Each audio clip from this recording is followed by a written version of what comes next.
If people say your dreams are crazy, if they laugh at what you think you can do, good. Because calling a dream crazy is not an insult, it's a compliment. Don't try to be the fastest in your school. Be the fastest ever. Don't believe you have to be like anybody to be somebody. Don't become the best basketball player on the planet. Be bigger than basketball. Believe in something, even if it means sacrificing everything. If you have only one hand, don't just watch football, play it. And if you're a girl from Compton, become the greatest athlete ever.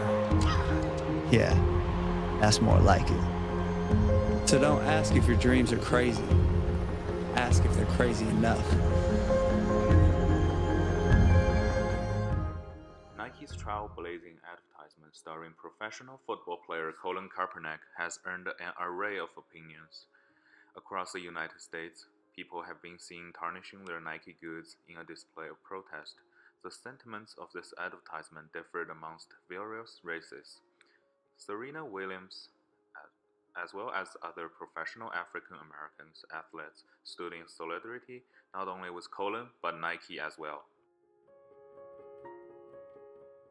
In addition to the commentary from public figures, Nike supporters in the community had formed their own opinions about the advertisement as well.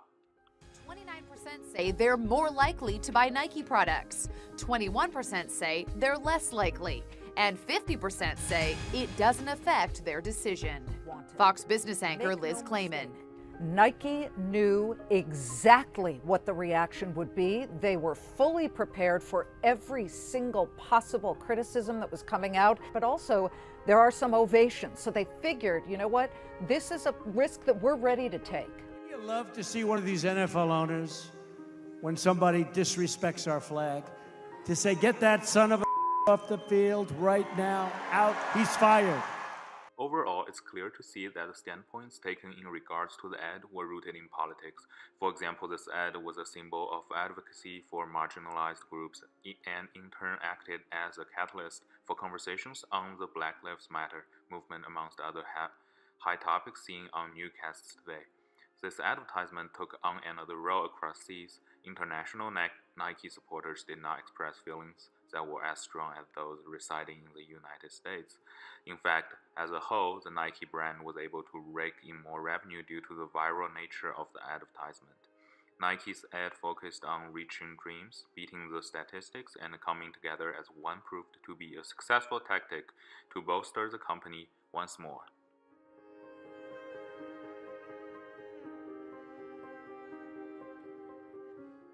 In the past, corporations used to stay silent when it came to public issues. Today, it may do corporations more harm than good if they don't take a stance to controversial issues.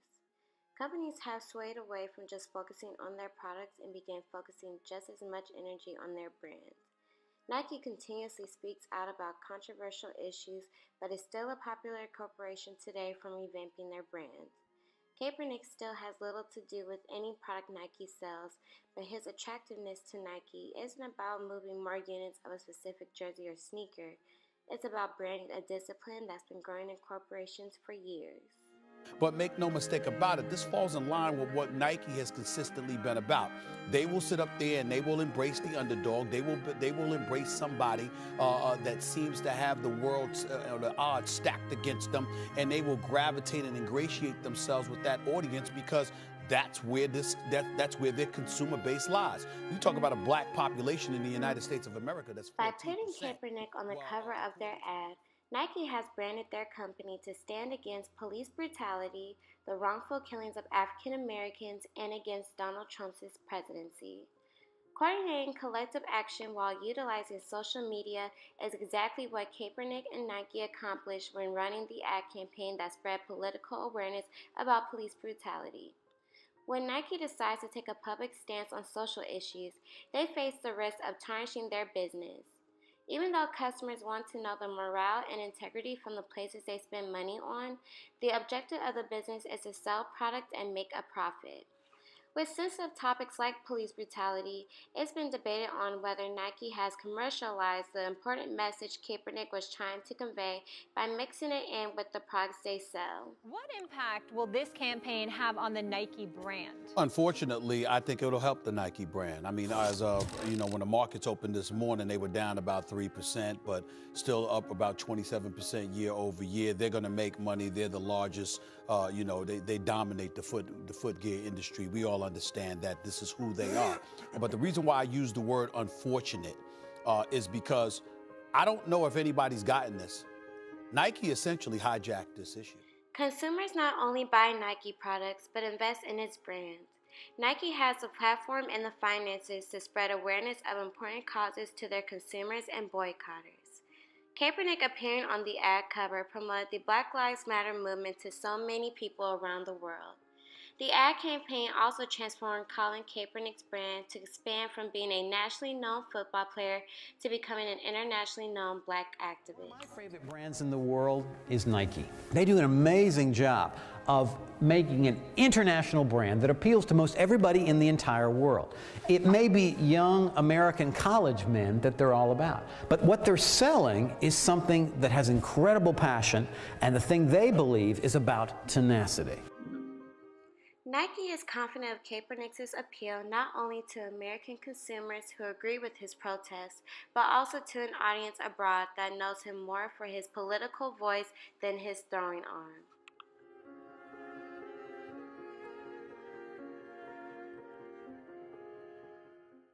As Nike continues to expand, advertisements are utilized as a tool to increase awareness of the brand.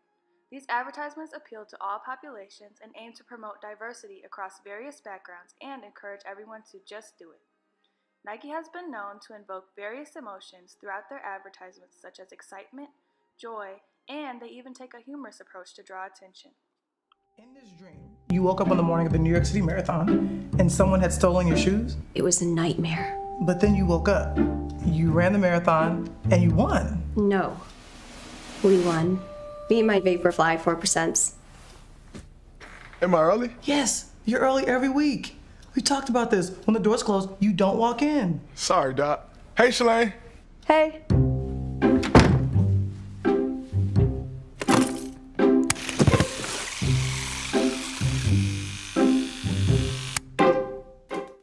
Thousands of miles away from the Nike headquarters in Beaverton, Oregon, Nike factories sprinkled across less developed countries such as Malaysia, Cambodia, and Indonesia have a different experience of the brand. A contractor making clothes for sportswear giant Nike has been caught using forced labour in Malaysia. An undercover investigation by 7 News discovered factory workers being paid a pittance and forced to live in squalor while Nike stars earn a fortune. Desperate men and women guaranteed work in Malaysia. But there's a catch, an upfront fee, the equivalent of a year's wages. Now they're in debt. On arrival, their passports are confiscated. Now they're trapped. Then, like these Vietnamese workers we met at a secret location, they must sign 3-year contracts in a language they can't read. It's a virtual prison. To leave, they must buy out their debt and buy back their passports. But they're paid so little, escape is impossible. Over the past few years, Nike has directly employed 48,000 workers, while over 1 million more employees were hired through a contract factory. Workers in these periphery countries are subject to living conditions that are unsanitary as well as cramped.